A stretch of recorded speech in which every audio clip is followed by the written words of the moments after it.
the child they called a mistake. She gave birth alone, under a leaking roof, with no one by her side. Her mother had called her cursed. Her father had called her dead. But years later, that same child they called a mistake became a leader the whole nation respected. In a small town near the edge of a dry savanna, where goats roamed freely and red dust kissed every wall, there lived a girl named Amina.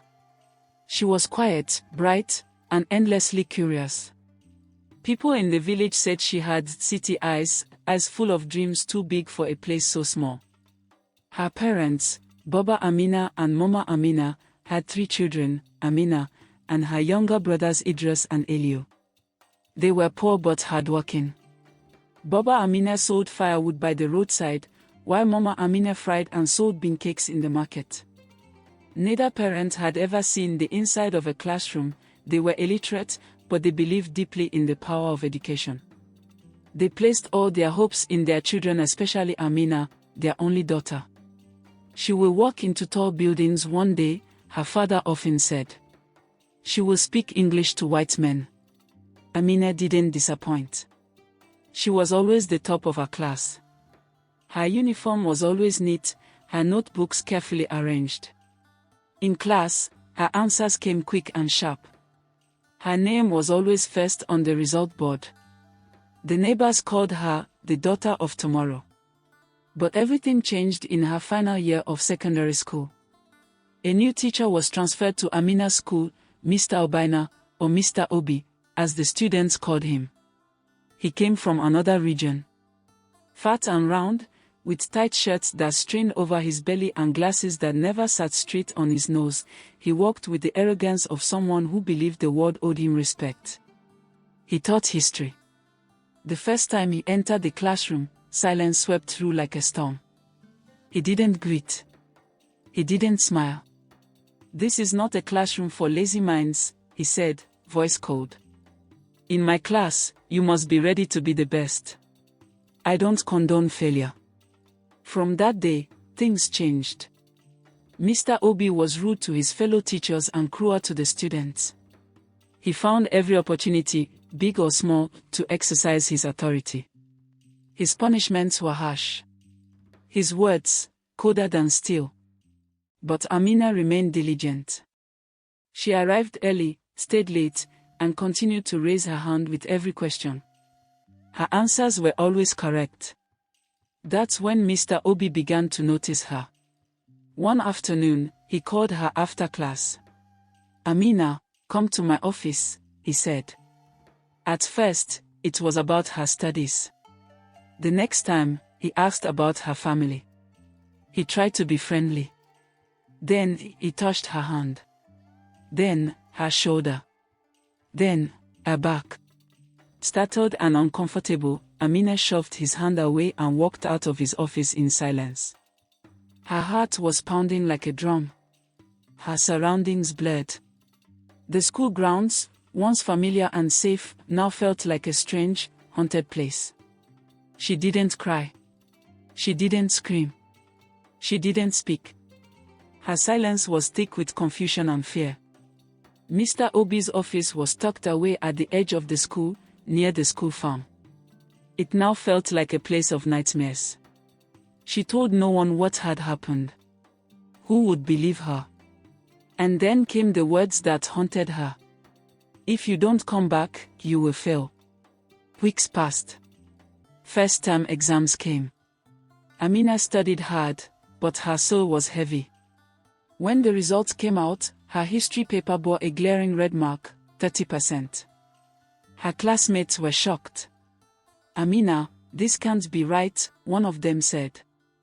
"I know I wrote it well," she whispered. Again, Mr. Obi's words echoed in her head. "Then do what I say." She walked through the halls with shame burning in her chest and fear crawling under her skin. Her smile disappeared. Her laughter died. Concerned friends asked if she was okay, but she only nodded, unable to speak the truth. Then one day, she felt sick during assembly and ran to the bathroom to vomit.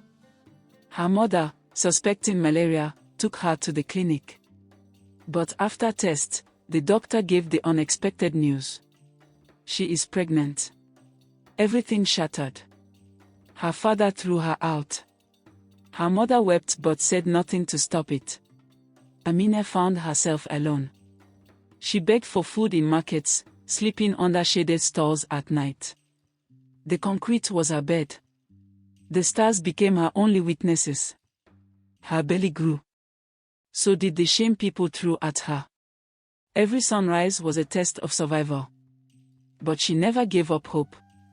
Somewhere inside her, she believed one day her voice would matter. One cold, rainy night, she crouched beside the gate of a big house in a wealthy neighborhood. She hugged her swollen belly as the rain poured. "Just one night," she whispered. "Just let me sleep here." Then, headlights. A black SUV pulled up.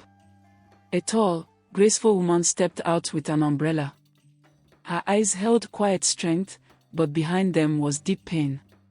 She had lost her husband and only child in a car crash just 3 months ago. Her name was Madame Tandai. She looked at Amina, not with pity, but with care. "Are you all right, dear?" she asked, kneeling beside her. Amina nodded through tears. "You're in labor," the woman said gently.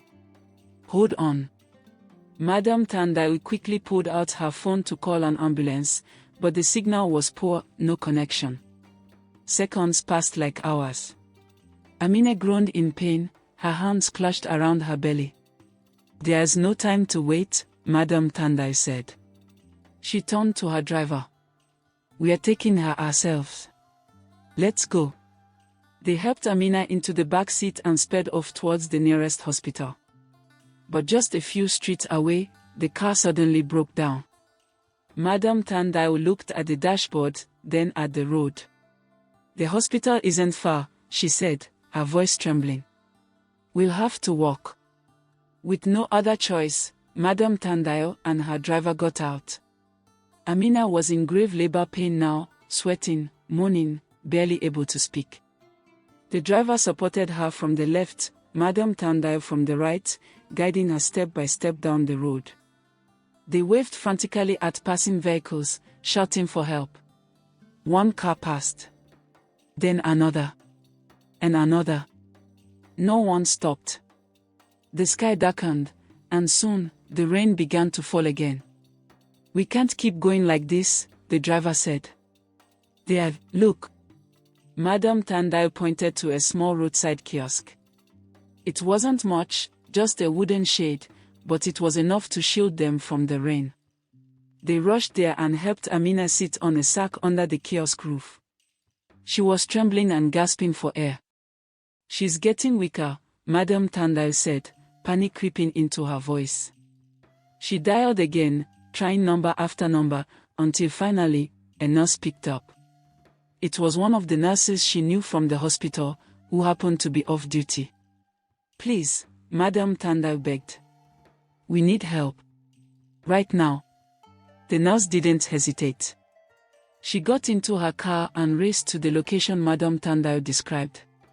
Within minutes, the nurse arrived. She jumped out of her vehicle and ran to them. "Let's get her in the car, carefully," she said.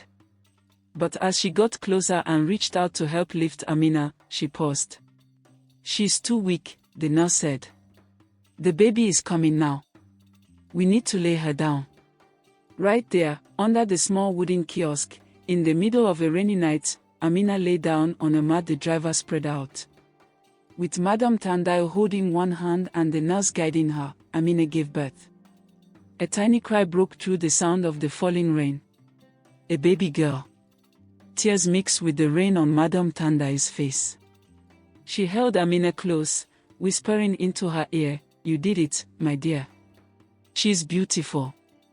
Moments later, the hospital ambulance finally arrived. Amina and the baby were carefully lifted into the vehicle and rushed to the hospital. Madame Tandai never left her side. Amina's journey. Madame Tandai had always been known for her generosity. She provided Amina with shelter, clothing, and nourishment. Amina, in turn, proved to be diligent and hardworking, catching Madame Tandayo's attention. One fateful morning, Madame Tandayo called out, "Amina, my dear, how are you doing? I've noticed your dedication and diligence. I'd like to know more about you. Tell me about your parents, where you come from, and how you arrived here. You're a vibrant young girl, I sense there's more to your story.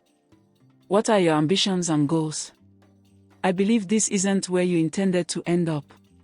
Tears welled up in Amina's eyes as she responded, "Ma, I am grateful for all you've done for me and my little angel. Thank you for everything." With emotion, Amina recounted her journey from the beginning up to the point where Madame Tandayo came to her rescue.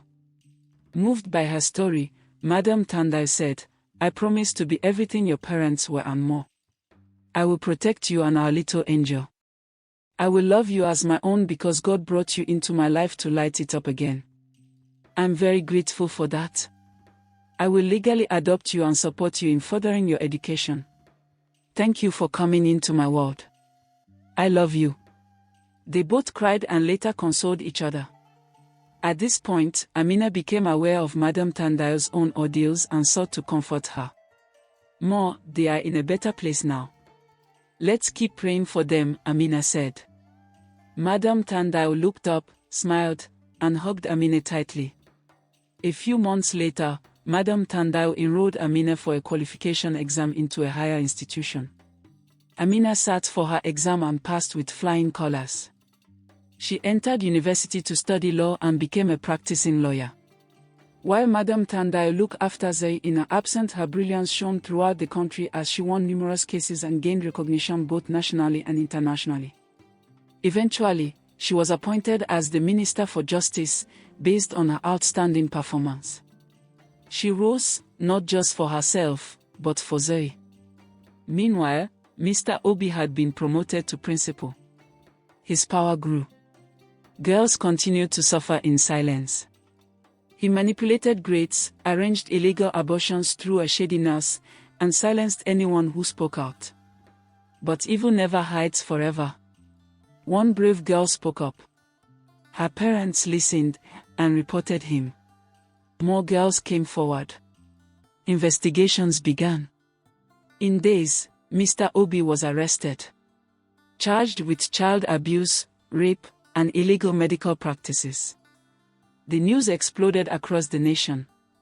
That's how it reached Amina's parents. Her parents saw the headline, saw the man in handcuffs, saw the truth. Regret drowned them. They searched for Amina. When they found her, they broke down in tears. "We are sorry," they whispered.